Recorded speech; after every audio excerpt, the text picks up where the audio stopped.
Well, it certainly looks like our audience is raring to go with the first question already in the bag.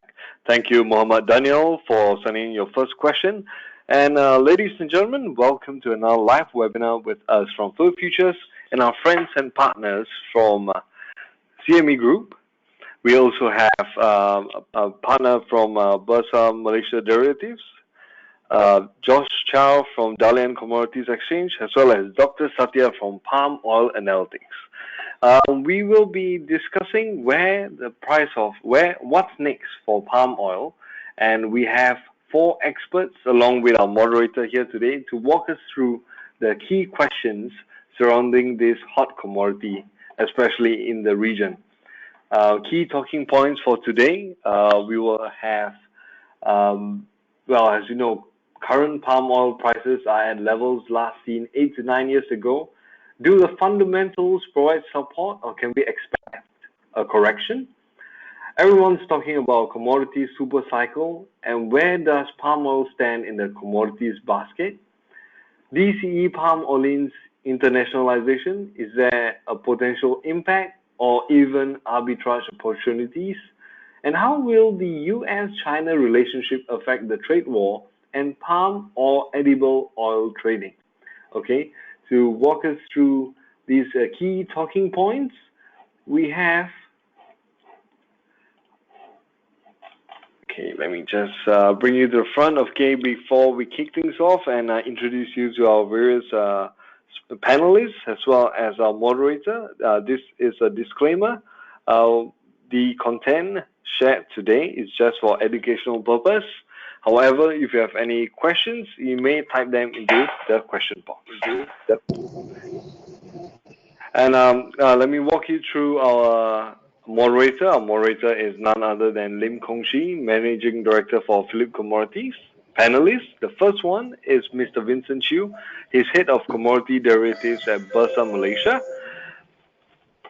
And we also have Nelson Low, Executive Director for Agri Commodity Products for APAC, and he's from CME Group.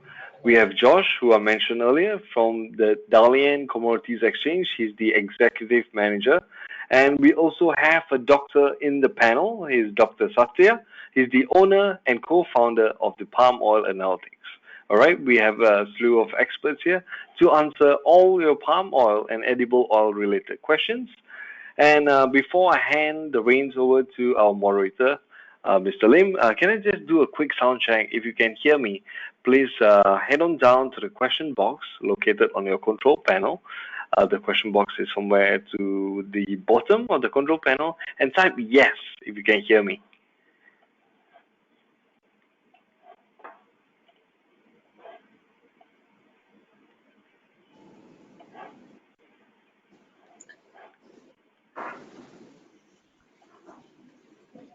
Great, thank you. Kinley Kang Eng, thank you for letting me know they can hear me. All right, Kong Shi, if you are all set, I can hand the reins over to you. Thank you. Good day to all guests and our panelists. Topic today is most interesting to those involved in the edible oil industry. Our topic, what is next for palm oil? Not only we have not seen these prices for a long time, it is the speed of rally, and at the same time, the overall industry and the supply chain have to deal with so many uncertainty, from the COVID to the Suez Canal over last month. I hope this session, organized by Phillip Futures, with the strong support from our distinguished panelists, will bring a fruitful and interesting dialogue for all our guests as well as ourselves in Phillip Group. Without further ado, I would like to introduce our panelists to you. Each panelist will self-introduce for a few minutes. Start with Bursa Malaysia Derivatives, CME, Dalian Commodity Exchange, and Palm Oil Analytics. We start with Vincent Chew. He is from Bursa Malaysia. Head of Commodity Derivatives. Vincent, please. Hi, can you hear me, Kongshi? Yes. Okay, hi, good evening, everyone. So I'm Vincent. I head up the Commodity Derivatives team in Bursa Malaysia. So I've been in this job for about 10 years. And previously, during my whole career in Bursa Malaysia, I was working with the regulation department. I was in the operation and for clearing and settlement, which is under derivatives as well. And after that, I moved on to the product and market development, and here I am in the commodity derivatives team. So basically what we do is we look into new products, look into new facilities that will bring our products and exchange to the next level. Yeah, that's all I have to say for myself. Back to you, Kongshi. Thank you, Vincent. Next, we have Nelson Loh. He's from CME, Executive Director of Agriculture Commodities Product. Nelson. Thank you, Kongshi. Firstly, thanks to Phillip Futures for the invitation. It's always a pleasure to join a panel of distinguished experts here, and I'm always happy to talk to people. So thank you for the opportunity. My name is Nelson. Basically, I work for the CME Group. I take care of the agricultural products for the exchange. I'm based in Singapore. My background is really more than 20 over years in agricultural commodities, and I had the pleasure of living on 4 continents out of 7, living and working on 4 continents out of 7 in the course of my career. So I'm very happy to share with anybody my thoughts, and I hope it'll be useful and valuable to you. That's it from me. Thanks, Kongshi. Thank you. Next, we have Josh Chiao. He's from Dalian Commodity Exchange, Executive Manager in Singapore. Josh? Yeah, thanks, Kongshi. And of course, thanks a lot to Phillip Futures for having me here in this panel. I'm Josh Xiao from Dalian Commodity Exchange, Singapore office. I've been with the exchange for about 6 years. And before moving to Singapore, I was in the agricultural products department, developing and modifying the contracts for agricultural products. And here in Singapore, we cover our clients and overseas brokers in Southeast Asia area for our DCE's internationalized contracts. And DCE started internationalization in 2018 with iron ore futures being our first products open up. And last September, we opened up our palm olein futures. Of course, we are looking forward to add more products to be available for international clients.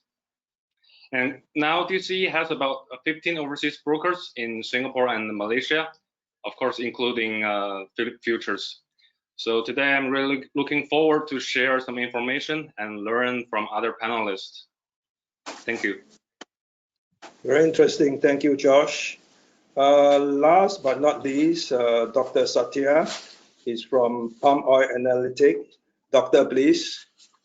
Thank you, Kongshi. Hello, everyone. So my name is Satya Varka from Palm Oil Analytics.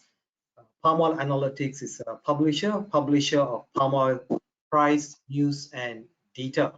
So we publish 2 newsletters a day, midday and closing, in which we cover market commentary, what's moving the prices for the day.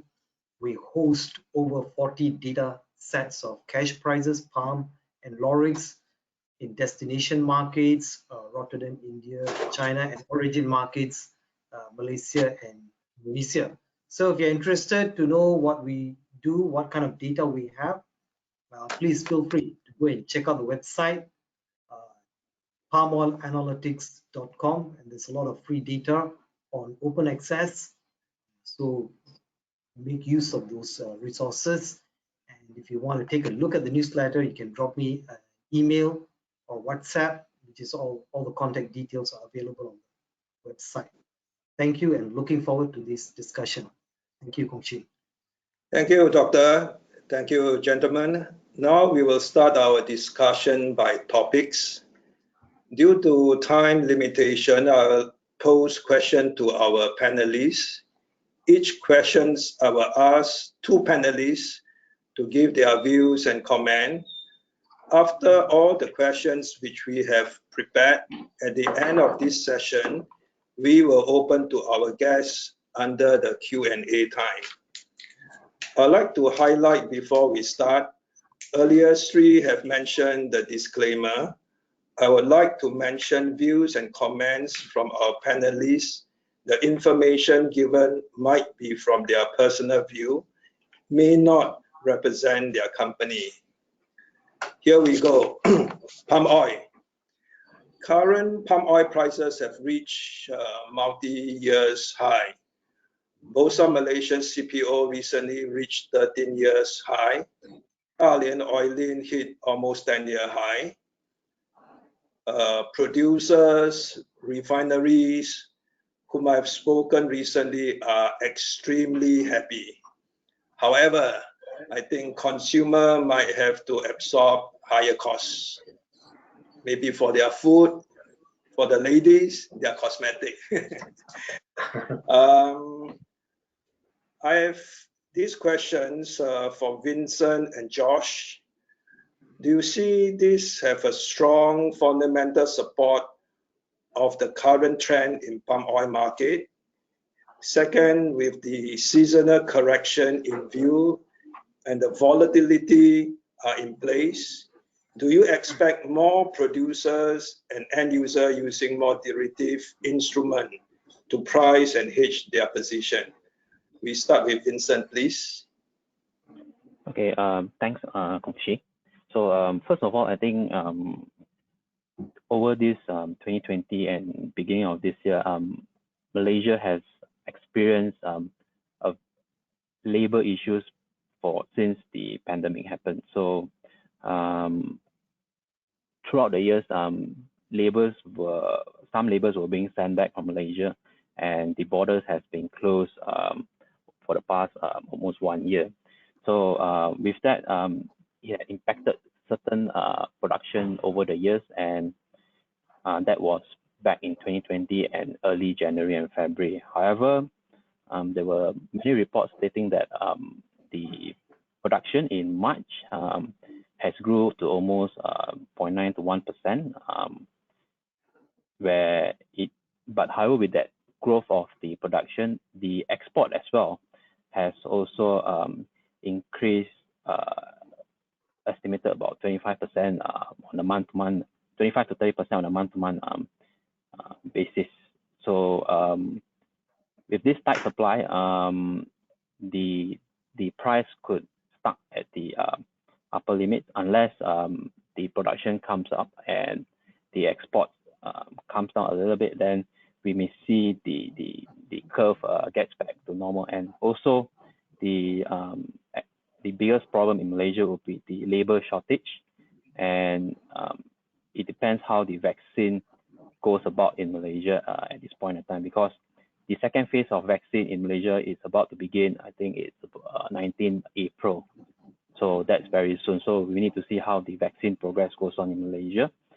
And once phase 2 starts, and then it will slowly move to the phase 3, and finally the foreigners who are located in Malaysia. So that vaccine thing, it could be another topic of the labor issue. And then on the historical data, you have seen that we can see that normally in Q2 the production will start to pick up. However, we have to take note that the Ramadan or the Eid Mubarak festival is about to arrive, and then we can see that buyers are beginning to stock up their palm oil. So that could be one factor of the contribution for the demand or export from Malaysia. And then another factor to look out is the currency. So how the dollar strength against the big purchase countries, for example, like China, India, Pakistan, or even the EU. So if you look at Q1 or towards end of last year, generally the US dollar has weakened compared to the purchasing countries. So this has also made the purchasing power of this country increase. And then all this contributes to the volatility of prices in the CPO futures market in PMD. And then recently, Bursa has also seen some of the small to medium companies or institutions are beginning to manage their price risk using our futures contract. So that's what we have observed throughout beginning of Q2 last year to this year. So there are some increment in the small to medium plantation or refineries coming to FCPO or the crude palm oil futures market in Bursa. Yeah. Thank you, Vincent. Maybe I ask Josh from the other side, which from more consumer end, dealing with palm oil. What is your take? What do you think? Yeah, sure. First, from a supply and demand perspective, I think China's import of palm oil has been quite stable in the past few years. Of course, there are some seasonalities within the year, but if we look at year on year, the amount of import in China does not change that much, even last year during the pandemic. So I think supply side is a more determinant factor in determining the price. And I believe last year's most up and down movement in the price are supply end driven. And second, from the economic perspective, with the monetary and fiscal policies still in play, and higher inflation rates is widely expected by governments and markets. So I think palm oil has already become a global commodity that moves together with the world economy as well as the other commodities. So if the commodity market as a whole has higher volatility, definitely palm oil will have higher volatility. And speaking of which, most of the clients that nearly all of the clients that I talked to, they either has already participated in BMD and DCE, or they have really high interest in trading the markets. So I do see more and more interest and demand for futures, either for trading opportunities or for hedging. Yeah, thank you. Very interesting. I will go to the next question. I think Vincent have probably give us some insight already. I'd like to ask Dr. Satya, what do you take on the recent improvement in the situation, perhaps in the COVID control, better labor supply on the supply side? What is your view? Is the supply going to get better, more stable flow? Okay, thank you. Yes, so seasonally, like the panelist indicator, prices generally move lower in March. That's because production will begin to improve, and that's just pure seasonal, so no secret there. But this year, prices have deviated. Instead of coming down, prices moved a little bit and then higher again. So the big question is, which direction prices are going to go to? Are prices going to climb up higher, back to 4,000 ringgit, 4,100 ringgit on the most active contract, or prices are going to come down again, down to say 3,000, 3,300 ringgit? So that's the kind of question a lot of people have in their mind. So the main determinant of prices for CPO futures, the most sensitive, is the level of stocks in Malaysia, not Indonesia, but Malaysia, although Malaysia is a second largest producer, not the biggest producer, because Malaysian data, Malaysian prices are benchmark global prices. So at the moment, the stocks are very low, 1.3 million. When the MPOB data comes out next week on Monday, expectation is there will be not much change in the stock level. So fundamentally, it is supportive for prices to stay where it is if you just look at the stock numbers. But however, prices rallied because not just because of low stock, but also global shortage of edible oil. So all edible oils are in short supply. Sunflower seed is short in Ukraine. That's why Ukraine FOB prices have shot up to 1,600 US dollars. Soya beans are in short supply, and that's why soya bean oil has been very volatile, upper limit and then down lower limit, very volatile. And the same thing with canola on ICE exchange. So this volatility is making it very difficult to predict, and therefore it makes sense for plantations or refiners, traders to hedge, to make sure they minimize their risk on the exchanges. I think in going forward, I'm bearish on prices. I think prices should be lower as we step into April because production is improving.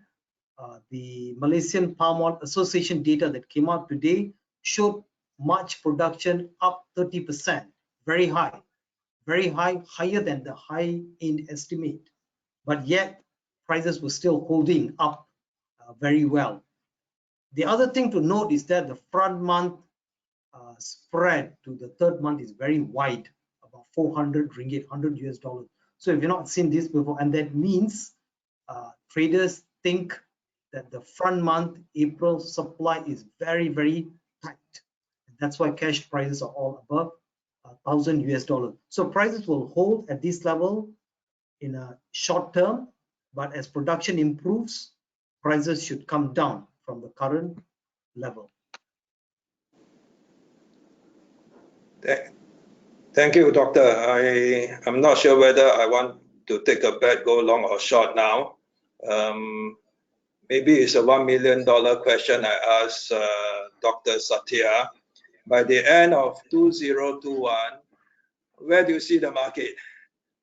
What is your crystal ball telling you?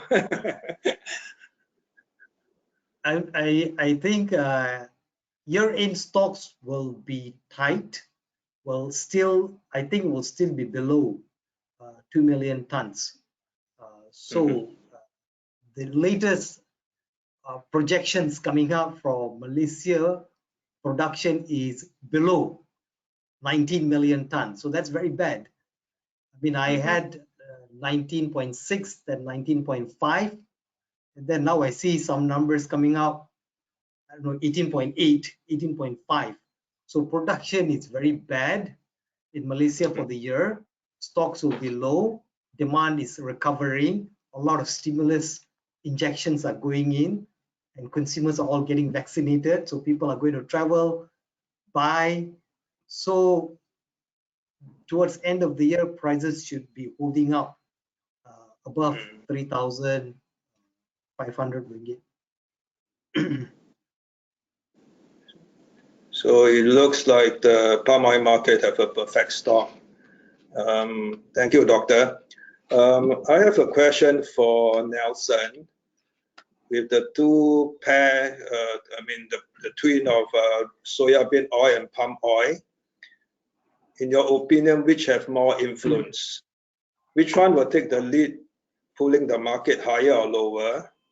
Between the bean oil and palm oil spread is 2-year high. Do you expect this to continue? Thanks, Kongshi. You know, the bean oil palm oil spread trade is a really interesting spread trade. If you talk to a lot of traders out there in the marketplace, there's really 3 products that they look at. They look at soybean oil, they look at palm oil, and they look at gas oil. So and there's a lot of very nice sounding terms that that you can use these. People talk about POGO, BOGO, BOPO, you've got all kinds of acronyms, but basically it's the spread trade between these three different products. And they're all interlinked today because of the whole biodiesel mandate. That's how gas oil comes into play.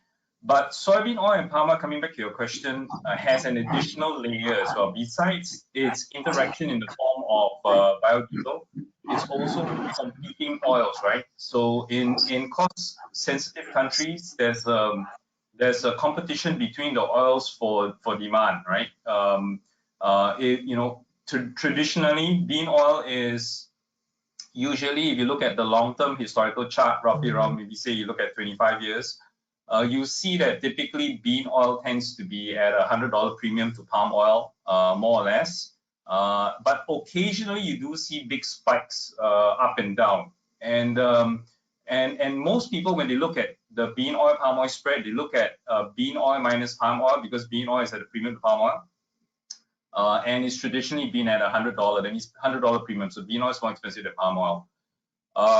However, that spread has moved over the years, and what you're seeing right now occurring in the marketplace is that bean oil and palm oil is at a high. I would say it's probably at a 10-year high. And if you look at the long-term 25-year spread chart, you will see that, in essence, such high levels right now, bean oil is at a premium of roughly between, well, depending on the months and the charts that you look at, is roughly around $250 premium. And the only time in which, in the last 25 years, where you had bean oil at this level, a premium to palm oil, is really, you look back in the chart, you see it's at 2011 was such an occurrence, and 2008.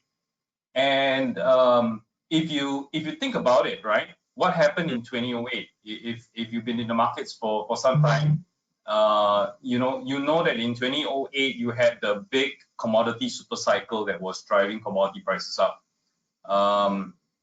And what happened in 2011? 2011 was right after the financial crisis, and you had the whole US dollar reflation trade that was driving commodity prices up as well, right?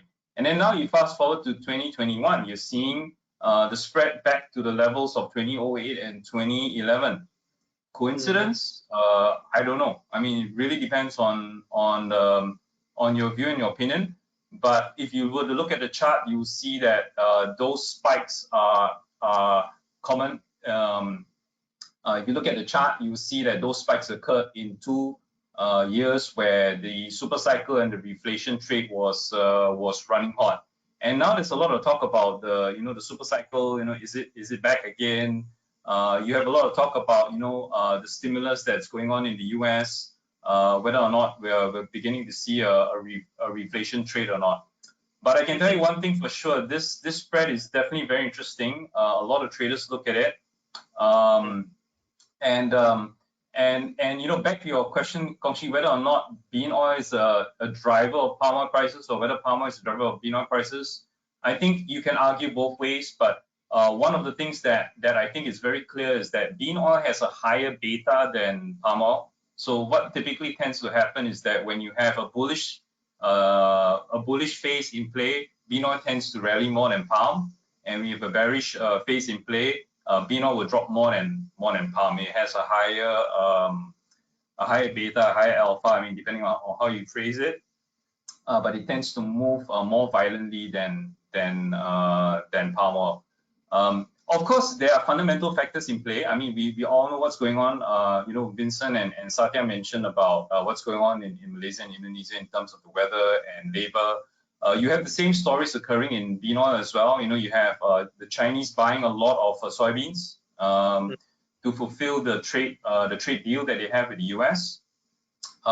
You have the African swine fever situation going on in China, or had gone on in China, and is still going on in China right now, where you have a lot of increased demand for meal, and hence as a result there's a shortage of soybeans, and that's kind of driving prices higher in general, and those are the fundamental drivers that are driving the bean oil market higher. So I guess slightly different fundamentals from what's going on in palm oil, But I can tell you, it's certainly, I don't know, it really depends on you, whether is it coincidence or not. Both are in play right now, and both are rallying higher. Yeah, I think it gives a trader lots of opportunity to trade around. Thank you, Nelson. I would like to ask Josh his opinion on the Dalian bean oil and olein arbitrage spread. The spread situation has continued to widen. What is your take? Is it going to go further? All right. I agree with Nelson that traders really love trading the spread. If you look at the overall correlation between DC's bean oil and palm olein, the correlation coefficient is about 95%. That's overall if you look at the past several years. So in overall, the price of the two products move in the same direction. But in a certain period, the correlation can drop to 62 or 70%. That's where the traders can take advantage and trade in the spread. But I think when considering the spread between the two products, it's more than doing just statistical analysis and find the patterns. We should consider the fundamental of other products as well. For example, the soybean, soy meal, and even crude oil. Nelson just mentioned that the soybean market in China is facing low demand now. But what I want to say is the good thing is that we have different exchanges offering a variety of products.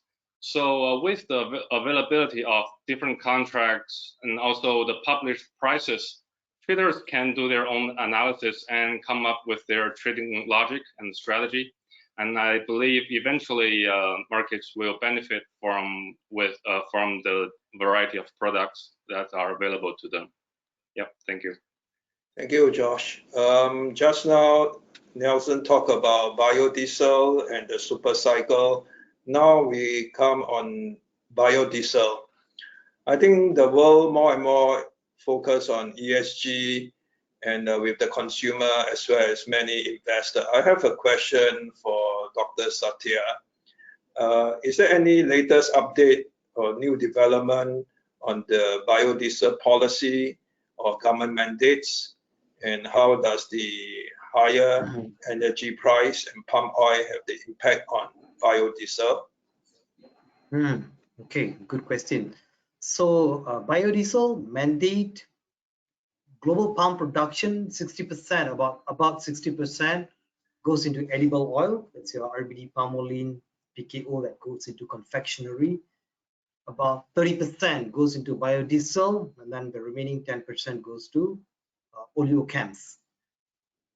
Mandates are holding up demand for biodiesel. If there are no mandates, CPO prices will be down about 250 to 300 US dollars. So mandates are very important because through legislation, you immediately create demand in the market. So now the problem is the spread between palm oil to gas oil is very wide, about $400. Okay, same time last year was about only $250. So the spread is wide, and the spread is widening. Wider the spread, the less incentive for biodiesel blenders, low profit margin, and it's not even viable. And you can see that from the data, biodiesel exports going to China is very, very low, almost coming down to zero. Okay. So major changes, Malaysia is on B20. Malaysia has revised its plans several times. The latest update is Malaysia should be on nationwide mandate of B20 by January 2022. If that happens, we can expect Malaysian biodiesel to absorb about 1 million tons. It is quite significant because the stocks are already very low, very low. And if you become nationwide mandate in Jan 2022, it's going to be very, very tight. Indonesia is currently on B30. Indonesia has postponed their plans to adopt B40, but I think it will likely to happen in 2022. Again, a very robust, solid absorption of CPO into biodiesel from Indonesia. Because the spread is wide, Indonesia has made changes to levies and taxes in order to expand their pool of funding to retain their biodiesel blend of B30. These changes has made Malaysian CPO more competitive. Indonesian taxes and levies make up about 33% of the FOB price. So that's very significant. In the case of Malaysia, it's only about 8%. I think the major changes on biodiesel will come from United States. Remember, soybean oil make up the largest feedstock for biodiesel in the United States, about 60 to 65%. And biodiesel use, soybean oil use in biodiesel has been very high in the year 2020, particularly from October, November, and December. That's why soybean oil stocks in United States are very low. There's very strong demand for soybean oil. With the massive stimulus spending, particularly in green energy in the United States, I see there will be stronger biodiesel demand coming from the United States, and therefore larger absorption of soybean oil into biodiesel in the United States. Other countries, Thailand is on B10. They have slowed down because of the wide pogo spread. Brazil is also on biodiesel using soybean oil. So all these countries cannot make major changes to biodiesel mandates right now. But I can say that in the coming months and quarters ahead, the use of bean oil in biodiesel is going to increase. And that's going to really support soybean oil prices and might spill over to support CPO prices. Thank you, Doctor. We are running a little bit short of time. Now I should go on to the subject, maybe not directly related to palm oil, but it's an interesting subject that we can discuss. Commodity super cycle. I think the last cycle, huge cycle, is on year 2000 to 2013 on this upswing. There are many economists and investors viewing this super cycle is returning, maybe due to more money supply from all government are printing more money and the QE with low interest rate and maybe longer term weakening in the US dollar. I would like to ask Nelson, if the super cycle in commodity is here to stay, in comparing to other commodities such as gold, copper, how would you place palm oil and the edible oil in this spectrum? Wow, Gongxi, that's a $1.9 trillion question, I have to say. Yeah, right. Yeah, I think our viewers definitely will have read a lot of news, a lot of press about the commodity super cycle. Whether is it back? There's a lot of press as well on all the stimulus and the injection of monetary stimulus in a lot of countries, not only the US but all across the world. Even we in Singapore here are have not been left out. The government has pumped a lot of money in it as well. So it's a broad common theme, I think, right throughout the world. And there's a lot of talk about the commodity super cycle being driven by the fact that there's a lot of money printing and inflation.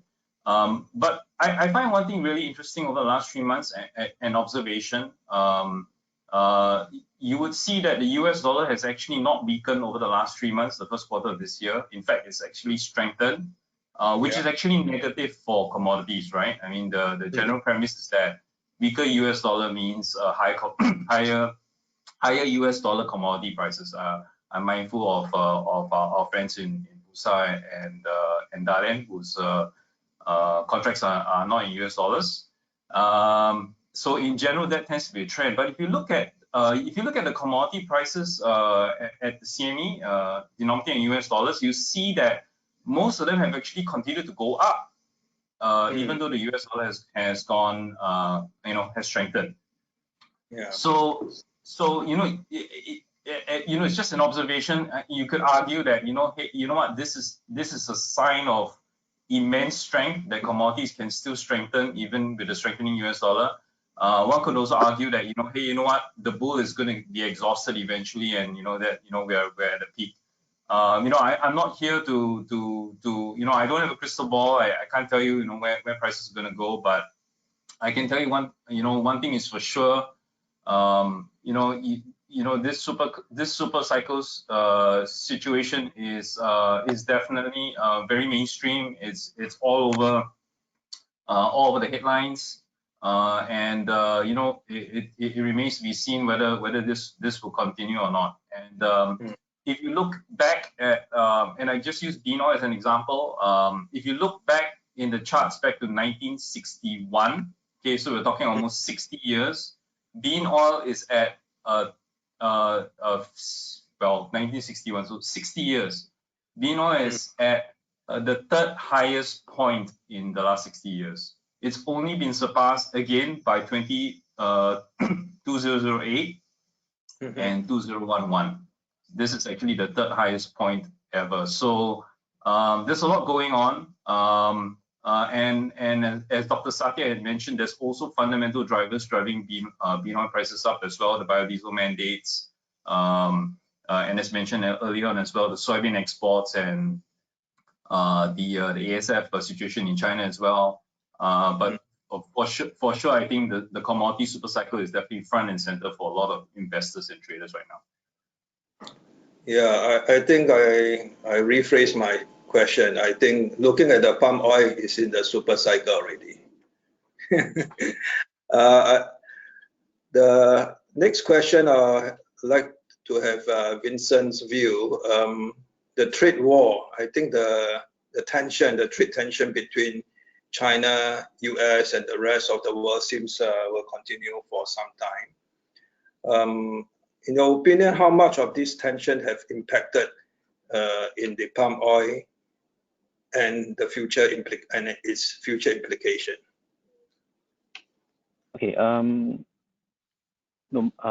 For the past many years, China has been our Malaysian top 3 export market destination. So if you look at year 2020 and year 2019, year 2020, the export to China from Malaysia was about 2.7 million tons, which is an increase from year 2019. So even with the trade war between US and China, we will still see exports from Malaysia to China as well. So as long palm remains the competitive oil between other edible oils. Yeah. Thank you, Vincent. I would like to discuss about the Dalian palm oil olein, the internationalization. It is interesting to witness how China is slowly opening up their market to the outside world. It started from iron ore, then the energy, now the olein market. I would like to ask Josh, what is the impact both in China and outside China, and how is the participation rate? All right. So now in China, we have a total of 7 internationalized contracts from 3 different commodity exchanges, including 2 from Dalian. And I'd say that at the beginning we had a slow start, partially because of it's the holiday season, so last December.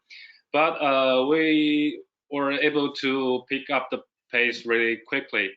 So in the recent months, the volume nearly doubles or even triples month over month from international participants.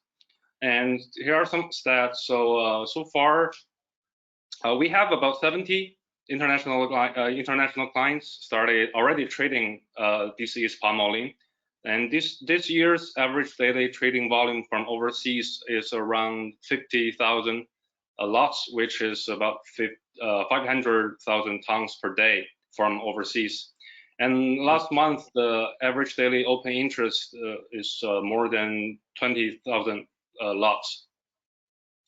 And also, we see more and more interest from overseas clients, and also we are getting more interest from brokers in Malaysia. I do see we will have a bright future from here. Yeah. Thank you, Josh. Is there also any information update about the olein option contract? Oh yeah. Oh, thanks to bring that up. I forgot to mention. Yeah. We have planned to launch and at the same time internationalize the palm olein options. Yeah, that's we'll probably have more detailed rules and announcement in the next coming weeks. Thanks for bringing that up.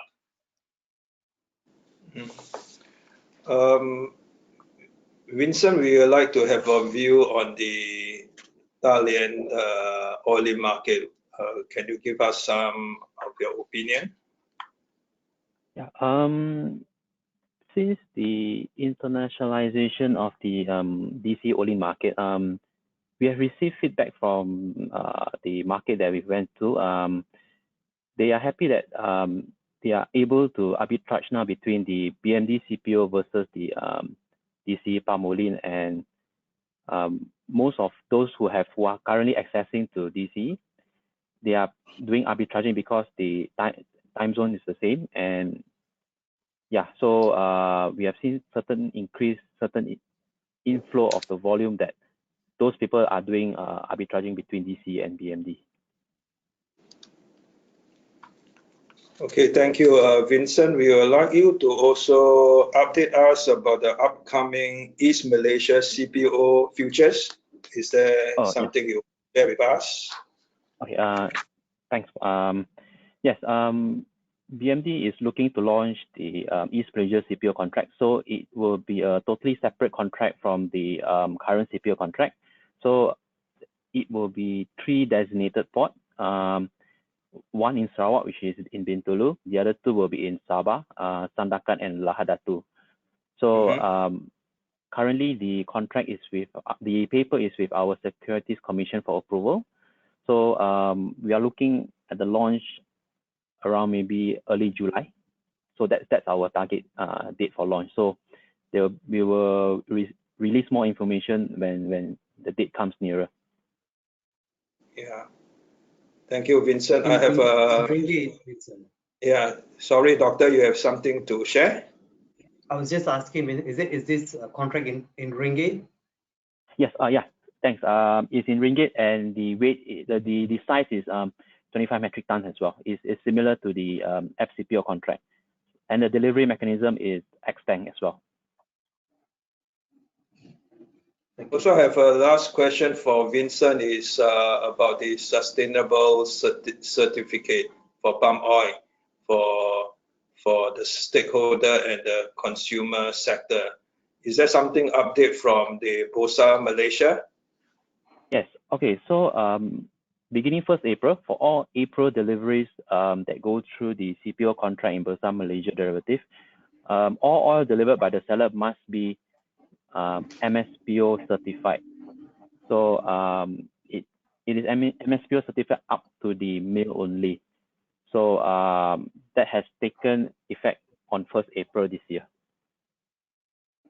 Okay, thank you. Doctor, you have anything to add on this subject? No, I don't have anything to. Okay, we are coming to the end of the panelist discussion. Yeah, we are going into the Q&A session. Minhao is helping me to organize the coming question. We have a question from the audience. Palm oil is now being regarded with deforestation, which lead to global warming. EU and US especially are looking to ban the use of palm oil. how will this affect the price? Any countermeasure, or is palm oil a loss cost? Can I direct this question to Doctor? So I think the first thing we have to worry, Malaysia exporters have to worry, is the Delegated Act 2 from the European Union, which says that exports of palm-based biodiesel product will be capped at the year 2019 and then gradually decline to 2023 and then zero in the year 2030. So that's going to remove 85% of the Malaysian biodiesel export market. However, the Malaysian government has filed a case with the WTO, I think last month. So it's not over yet. It's still ongoing. And Indonesian exports to the European Union have not been banned, but the European Union have imposed massive anti-dumping levies. And Indonesia has also appealed the case separately with WTO. So it's an ongoing thing on the issue of banning exports of palm-based biodiesel from the standpoint of sustainability. And then the other point is Malaysia is very active in getting the refiners, plantations, estates, smallholders to be MSPO certified, Malaysia Sustainable Palm Oil. So that's an ongoing process. So all sustainabilities are necessary, but not sufficient in itself. But at least it addresses the issue. Thank you, Doctor. The next question for Vincent. Do you see MPOB stocks going above 2 million before the year end? What are the factors we should watch for? I think the main factor that I have mentioned again, so number one, it will be the labor factor. So how the Malaysian government is going to solve this labor factor, again, the vaccine issue. So that's number one. So with the vaccine solved for the foreign workers, so I mean harvesting the stock, that will be better on that end. So that's from my perspective. Another question from the audience. Maybe I address it to Nelson. What are the near-term catalysts you are looking for to drive the palm oil in either direction? What is the big factor to drive in the short term? That's a really good question.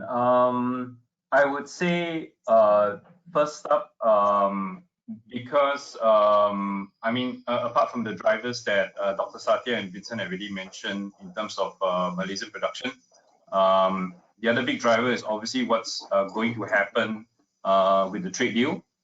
Is China going to import more soybeans and hence consume on the overall whole take away supply of soybean oil through in the form of soybeans? And the other thing would obviously be the very big US planting season that's coming up. It's going to start next week, where the US farmers will begin to plant corn and soybeans. If they don't plant enough soybeans, then you see the price of soybean oil being driven up, and that could have an impact on palm oil prices as well.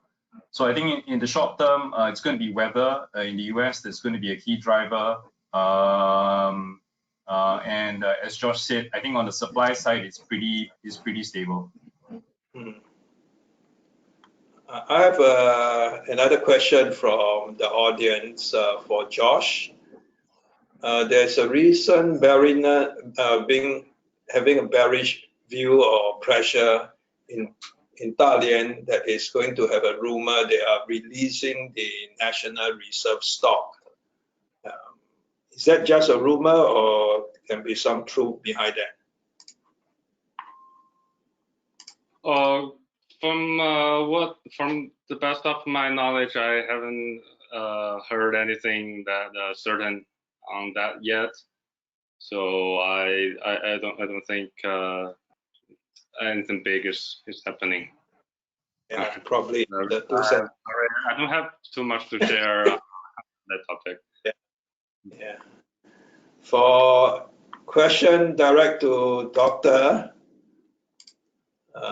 Sri Lanka recently banned palm oil imports in order to destroy palm oil trees. Is there an impact in the industry? No. No. I think Malaysia exports about 124,000 in a year to Sri Lanka. So it's not a major buyer. It's not a big destination market for Malaysia and for Indonesia. So it's a very baffling situation. I think there's something deeper into that story. The only thing I would say is Malaysia technically has a justification to take Sri Lanka to the WTO because it's a clear discriminatory practice in trade. Thank you, gentlemen. We come to the end of the Q&A. I'd like to thank all our panelists to take precious time with us, giving us insight of palm oil market. And also I'd like to thank the Phillip organizing team for this event. Most of all, I'd like to thank all the guests, hoping to have your continuous support. Thank you very much. Thank you. I hand over to Sri. All right, thank you so much, gentlemen. Vincent from BMD, that's Nelson from CME, and Josh from DCE, and Dr. Satya from Palm Oil Analytics. And thank you once again to our wonderful moderator, Kong Shi. If you have any further questions for the speakers or for our moderator, you can just type them into the question box and we will address them offline. Okay, and thank you for being a wonderful audience. And do look out for our upcoming webinars, especially on commodities. If you're closely monitoring the commodities market, we have another exciting commodities webinar coming up, so you'll probably hear about it in our follow-up email to you. And once again, thank you, gentlemen, for your precious time, and thank you for being a wonderful audience. Good night, everybody. Stay safe. Thank you. Thank you. Thanks. Thank you.